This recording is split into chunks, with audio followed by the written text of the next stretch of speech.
Hey everyone, welcome back. In this video, I'll show you how to fix Mega import link not working issues in 2026. If you're unable to import a shared Mega link into your account, receiving an error message, or the import process never completes, this guide will help you solve the problem step by step. First, make sure the shared Mega link is valid and complete. A missing character or broken link can prevent the import process from working correctly. Next, open the link directly and verify that the shared file or folder is still available. If the owner removed it, the import will fail.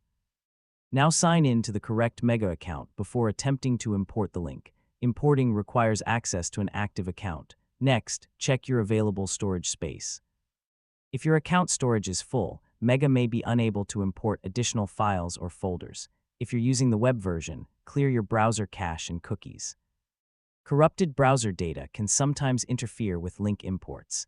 Now try importing the link using a different browser or an incognito window to rule out browser-related issues.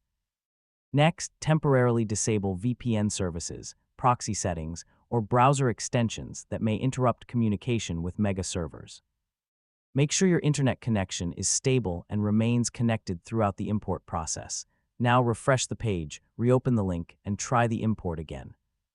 Temporary session issues can sometimes cause import failures. Finally, if the problem continues, wait a few minutes and retry later in case the issue is related to temporary server problems. And that's it, you've successfully fixed Mega import link not working issues. You should now be able to import shared files and folders into your Mega account normally. And don't forget to like, share, and subscribe for more helpful tutorials.